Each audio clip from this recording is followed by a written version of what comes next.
You are a child of the universe, no less than the trees and the stars. You have a right to be here. And whether or not it is clear to you, no doubt, the universe is unfolding as it should. This is taken from a poem called Desiderata, written by Max Ehrmann. Now, if I told you I had a time machine and you could make one journey, where would you go? Would it be to the future so you could encounter your older self and get a glimpse of how you ended up?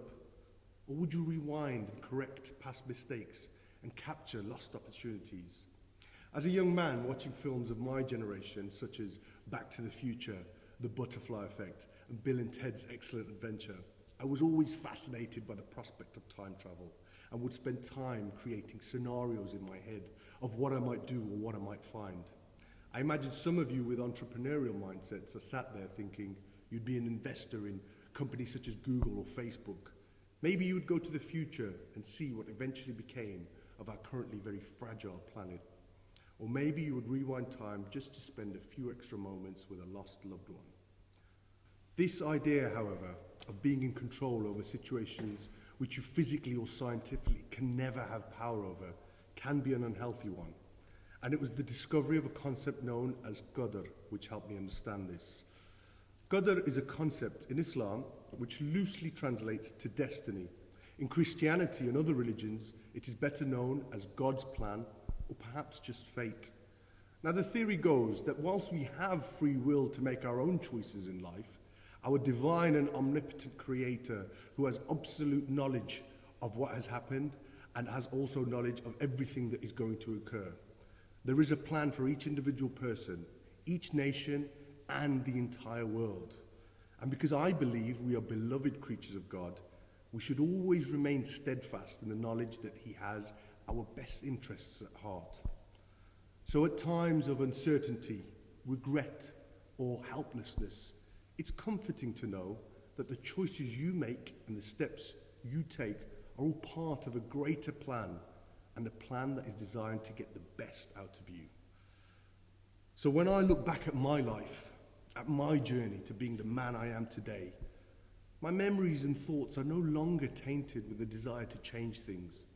That gnawing feeling of regret doesn't eat away at my cherished recollections.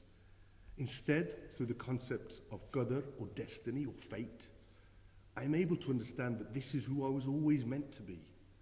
I am at peace with the man I am and all that I have achieved materialistically, but more importantly, mentally and spiritually.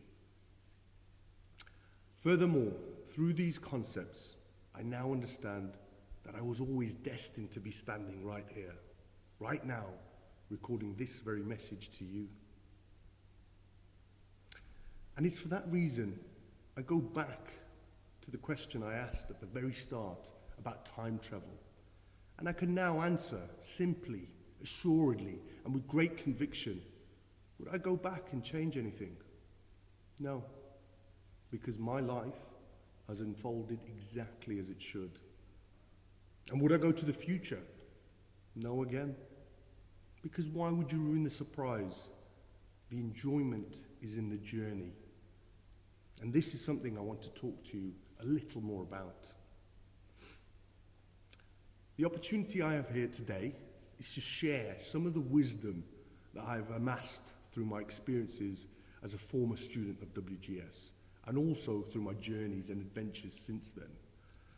The truth is, the person that would benefit the most from my advice would obviously be my younger self. But I do hope you can all take something from the lessons that present Manan here in 2020 would tell past Manan, a student at WGS, that he has learnt. Number one, diversity is strength. You will encounter people from different backgrounds, different beliefs, and varying experiences that make them see the world different from you. And that's okay. It's better than okay. It should be celebrated. Engaging with others and celebrating diversity will allow you to see things with a different perspective and reach a sense of joie de vivre, or joy of life, that you previously may not have embraced. Going away to university, I was thrust into a melting pot of different cultures, different ideologies, and people with different mindsets. And I slowly learned to embrace these new concepts that I was met with. And in turn, it meant the scope of things that I was able to enjoy widened drastically. Number 2, everything can be challenged. Okay, some things are impossible, like time travel, for example. But when it comes to personal accomplishments and milestones, nothing is out of reach. You just need to want it enough and put the work in. Don't pigeonhole yourself into a category that others have placed you in or that you feel comfortable in.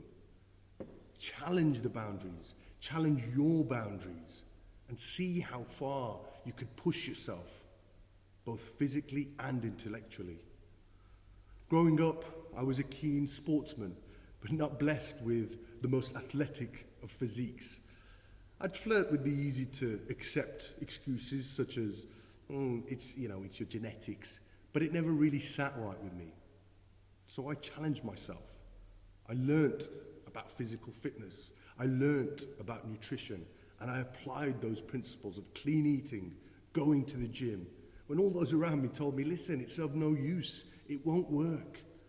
But as a result, I was able to transform my body, but most importantly, I was able to transform my mind into understanding every goal can be accomplished with the right amount of desire and discipline.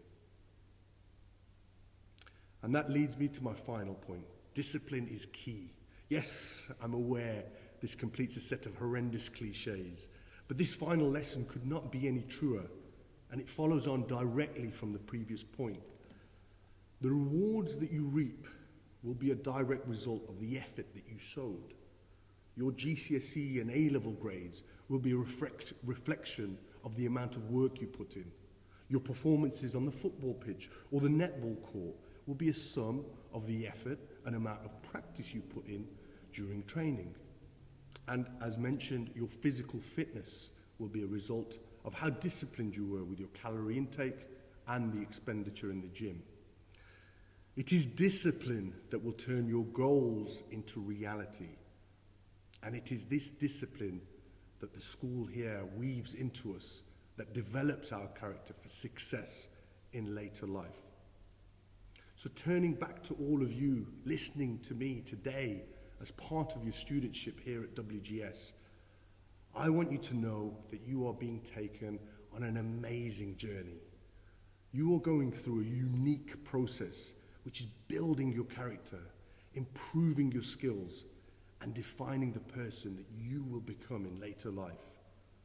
Those difficult moments that you may be going through right now that leave you feeling low and demotivated, and believe me, I know there are plenty, whether it's stress from exams, from parents, strained friendships, or challenges in sport. They're all serving a purpose to make the future version of you the best version of you. They are going to be the milestones you will look back on when you're my age that will connect the dots to paint the picture of who you will become. You might not see it now, but you will. My final piece of advice directly to you all now is simple. Through these moments of adversity, through difficulty, and also through moments of success, I want you to sit back, analyze, and ask yourself some key questions. Is this an opportunity or a setback? What is this teaching me? What success or triumph might my future self find this event as being the catalyst for? For me, once you start doing this, once you start asking these questions through these moments, you will then begin to see this beautiful, previously invisible framework that is guiding you through life. You will see how God's plan is presenting itself to you through the choices you make and the endeavors you embark on. And through each moment, through each success, through each trial, you can rest assured that the universe and your life is unfolding exactly as it should. Thank you.